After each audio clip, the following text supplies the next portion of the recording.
এত কিছু করেও যখন শুনতে হয় যে সারাদিন বসে কি করো, শুধু রান্না বান্নাই আর বাচ্চাই তো ভালো, আর কি করো, তখনই সবচেয়ে বড় কষ্ট লাগে।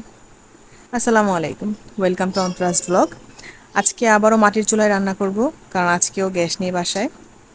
তো যেটা বলতেছিলাম যে সারাদিন তুমি যতই কাজ করো না কেন, যত কিছুই করো না কেন, ওইটা কারোই চোখে পড়বে না, একমাত্র শুধু তোমার চোখেই পড়বে, কারণ কাজটা তুমিই করো, তোমার কাজটা অন্য কেউ করে দেয় না। তাই যখন কেউ বলে যে সারাদিন বসে বসে কি করো, শুধু বাচ্চাই তো পালো, রান্নাই তো করো, ভাই তুই এই কাজটা করে দে, তখন বলবেন যে এই কাজটা তুই কর, তোর কাজটা আমি না হয় করে দিলাম, শুধু তো এটা বাচ্চা পালা তো তেমন কোনো ব্যাপারই না, বাচ্চা পালা কোনো ব্যাপার, কোনো ব্যাপারই না, রান্না বান্না করাও তো খুব সোজা, শুধু দাও, নাড়াচাড়া করো, শেষ। তাই না? যে রান্না করে, যে কাজ করে, সেই বুঝে। তো আজকে আমি মাটির চুলায় রান্না করব।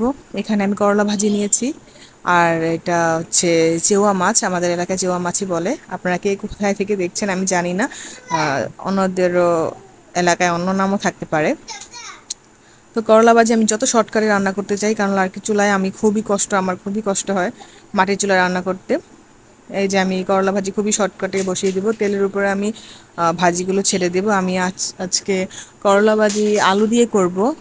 আমি সবভাবেই করলা ভাজি খেতে পারি, আমার খুবই ভালো লাগে করলা ভাজি। শুধু করলা ভাজিও ভালো লাগে, আলু দিয়েও ভালো লাগে, আলুর খোসা সহ আরও বেশি ভালো লাগে। তো আজকে আমি আলুর খোসা সহ ভাজি করব। তো এই যে এখানে আমি তেলের মধ্যে আমি ভাজিগুলো দিয়ে দিলাম, তারপর পেঁয়াজ, কাঁচামরিচ, হলুদ, লবণ যা যা দেওয়া লাগে দিয়ে আমি ভাজিটা রান্না করে ফেলবো যত শর্টকাটে করা যায়, কারণ আমি মাটির চুলায় রান্না করতে অভ্যস্ত না। যদি অভ্যাস থাকতো তাহলে অবশ্যই আমার কাছে সব কিছু ইজি লাগতো। তো যাই হোক, আমার সবুজ সবুজ রঙের করলা ভাজি খেতে আমার খুব বেশি ভালো লাগে। তো আজকে খুবই শর্টকাটে আমি রান্নাটা করব, বেশি কিছু রান্নার ঝামেলা করব না, কারণ এমনিতেই গ্যাস নাই, তার উপর খুবই গরমের মধ্যে রান্না করতে হয়। যারা রান্না করে তারা অবশ্যই বুঝবে। তো যাই হোক, এই যে দেখুন আগুনটা নিভে গেছে।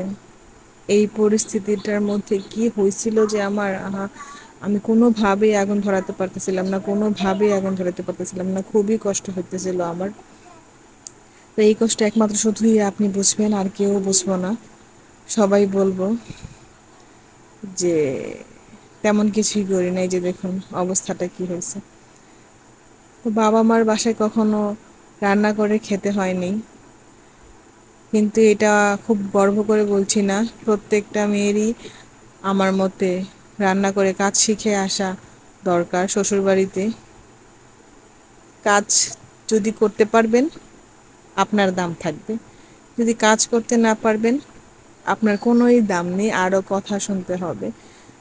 তাই আমি বলছি প্রত্যেকটা মেয়েদেরই, আপনারা বাবা মার বাসা থেকে যতটুকু পারবেন কাজ শিখে আসবেন।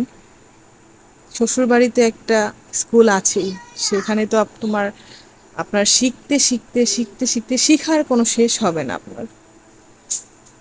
তাই আগে থেকে শিখে আসা ভালো। কথাটা একটু কম শুনবেন, কারণ সব শ্বশুর এক হয় না। তাই আমার মতে কাজ শিখে আসাই ভালো। তো এখানে আমি পটল চিকন চিকন করে রান্না করছি চেওয়া মাছ দিয়ে। চেওয়া মাছ দিয়ে খেতে পেঁয়াজ আলু দিয়েই ভালো লাগে খেতে, কিন্তু আমার বাসায় পটল নষ্ট হয়ে যাচ্ছিল, তাই আমি পটল দিয়ে আজকে রান্না করতেছি। ভিডিওটা আর বেশি বড় করব না, খুব ইমোশনাল হয়ে যাচ্ছি। তো সবাই ভালো থাকবেন, সুস্থ থাকবেন, আমাদের জন্য দোয়া করবেন, আপনাদের জন্য অনেক অনেক দোয়া রইল। ভিডিওটি ভালো লাগলে অবশ্যই লাইক, কমেন্ট এবং শেয়ার করে দিবেন, আমাকে অনুপ্রাণিত করবেন। আমি খুব বেশি একটা ভিডিও করি না, কিন্তু যখন মন চায় তখন আর কি ভিডিও করি। সবাই ভালো থাকবেন, সুস্থ থাকবেন, আল্লাহ হাফেজ।